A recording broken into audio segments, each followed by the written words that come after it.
aux éditions First. Merci beaucoup Edwige Coupez, vous revenez juste avant 7h. À tout à l'heure. Sur la carte de France.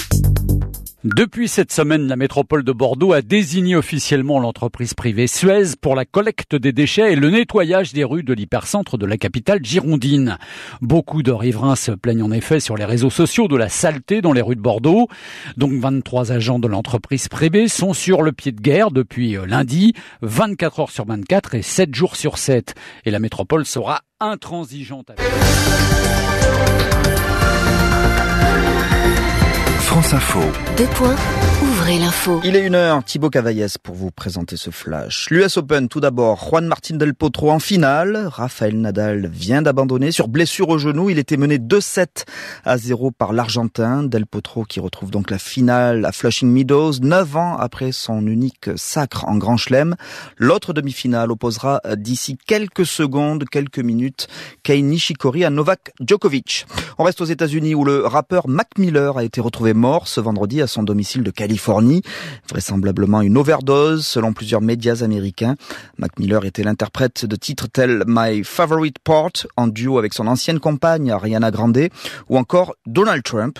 Il était âgé de 26 ans. Donald Trump, justement, le président cette fois, pas la chanson, toujours très en colère. Il veut que la justice trouve l'auteur anonyme d'une tribune parue dans le New York Times, tribune dénonçant l'attitude du locataire de la Maison Blanche.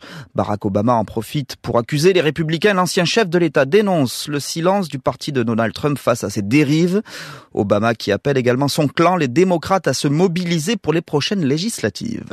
En France, peut-être un tournant dans le procès dit Méric. Une contre-expertise médicale présentée au juge parisien ce vendredi prouverait qu'un point américain a pu être utilisé lors de la rixe qui a coûté la vie à cet étudiant militant d'extrême gauche, Clément Méric.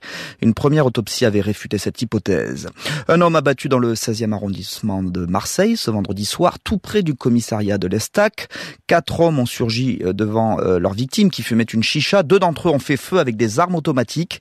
Âgé d'une trentaine d'années, la victime a été retrouvée avec une vingtaine d'impacts de projectiles sur le corps. 15 ans après la disparition d'Estelle Mouzin, les fouilles effectuées chez l'ex-femme de Michel Fourniret n'ont rien donné.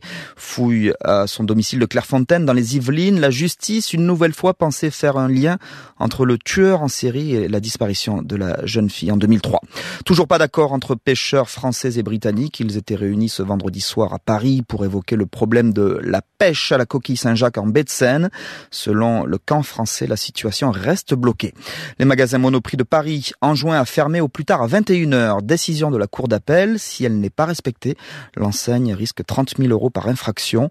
La Cour estime que pour certains de ces magasins, l'accord d'entreprise signé en décembre 2016 ne prévoit pas de mesures satisfaisantes pour permettre de maintenir une activité nocturne, des mesures pour les salariés comme des solutions autour de la garde d'enfants ou les transports. Marine Le Pen, une nouvelle fois convoquée par les juges dans l'affaire des emplois fictifs du FN au Parlement européen. La chef du parti d'extrême droite dénonce une manœuvre pour perturber sa campagne pour les élections européennes.